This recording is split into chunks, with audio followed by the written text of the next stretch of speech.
In an effort to compete for this extra money, 32 states reformed their education laws before we even spent a dime. The competition leveraged change at the state level. And because the standards we set were high, only a couple of states actually won the grant in the first round, which meant that the states that didn't get the money, they've now strengthened their applications, made additional reforms. Now 36 have applied in the second round, and 18 states plus the District of Columbia are in the running to get a second grant. So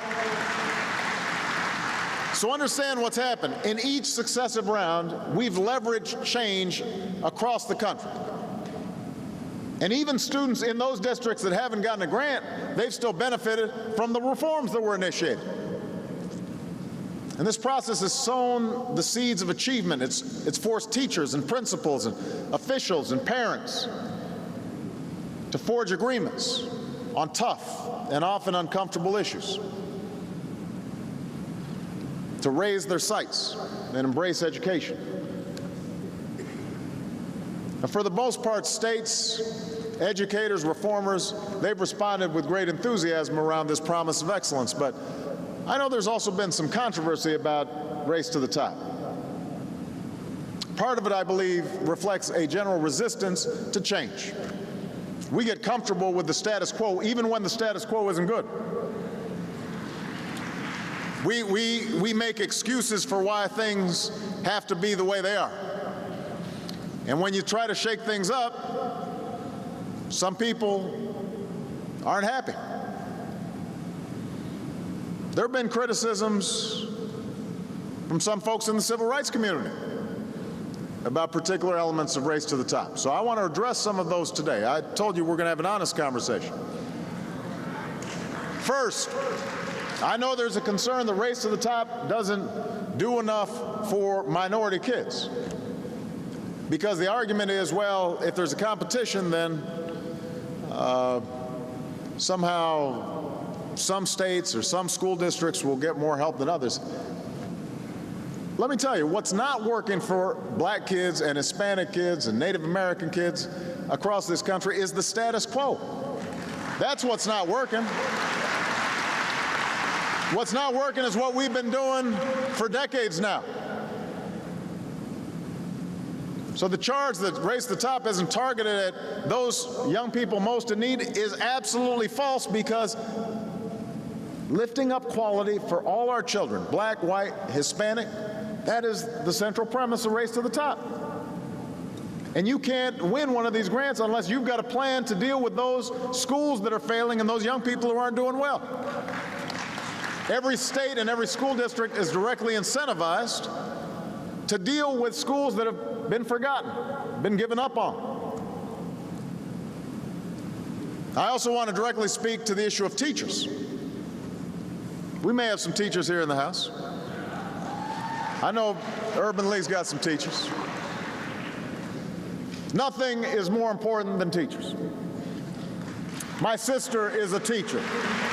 I'm here because of great teachers. The whole premise of Race to the Top is that teachers are the single most important factor in a child's education from the moment they step into the classroom. And I know firsthand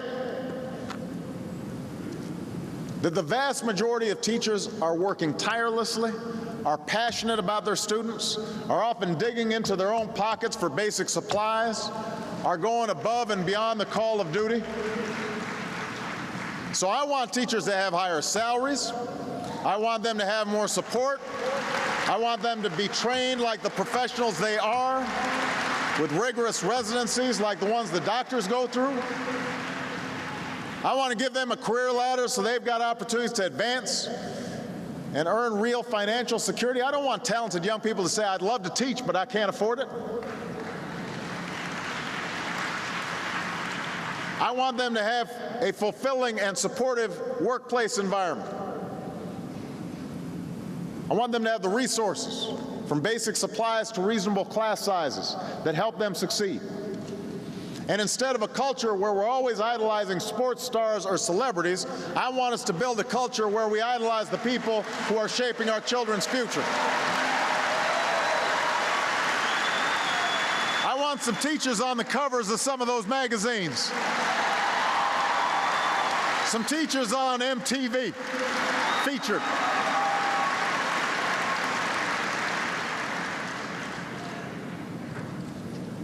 I was on The View yesterday, and somebody asked me who Snooki was. I said, I don't know who Snooki is. But I know some really good teachers that you guys should be talking about.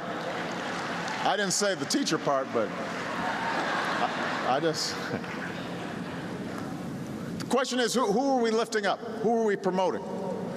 Who are we saying is important? So I am 110% behind our teachers.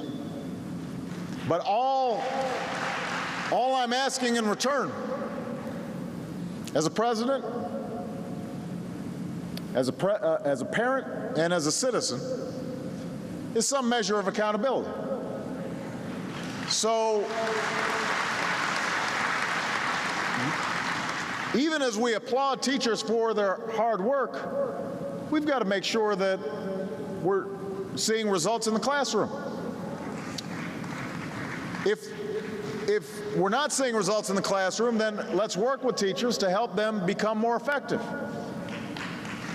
If that doesn't work, let's find the right teacher for that classroom.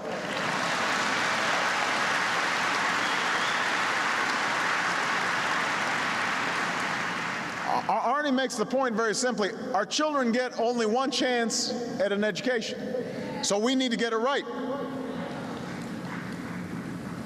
Now, I want to commend some of the teachers' unions across this country who are working with us to improve teaching, like the Delaware Education Association, which is working with state leaders as part of their Race to the Top efforts, not only to set aside 90 minutes of collaboration time a week to improve instruction, but to strengthen teacher development and evaluation. That's the right way to go. So for anyone who wants to use Race to the Top to blame or punish teachers, you're missing the point. Our goal isn't to fire or admonish teachers. Our goal is accountability. It's to provide teachers with the support they need to be as effective as they can be, and to create a better environment for teachers and students alike. Now, there's also the question of how hard our teachers should push students in the classroom. Nations in Asia and Europe have answered this question, in part by creating standards to make sure their teachers and students are performing at the same high levels throughout their nation. That's one of the reasons that their children are doing better than ours. But here at home, there's often a controversy about national standards, common standards. That violates the principle of local control. Now, there's a history to local control that we need to think about, but that's the argument. So here's what Race to the Top says. Instead of Washington imposing standards from the top down, let's challenge states to adopt common standards voluntarily from the bottom up. That doesn't mean more standards, it means higher standards, better standards. Standards that clarify what our teachers are expected to teach and what our children are expected to learn. So high school graduates are actually prepared for college and a career. I do not want to see young people get a diploma, but they can't read that diploma.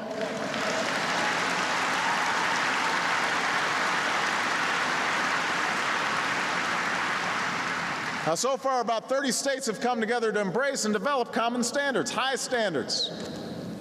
More states are expected to do so in the coming weeks.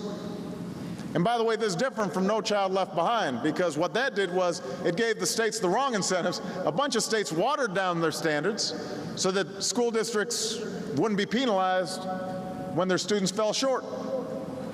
And what's happened now is at least 2 states, Illinois and Oklahoma, that lowered standards in response to No Child Left Behind, are now raising those standards back up. partly in response to Race to the Top.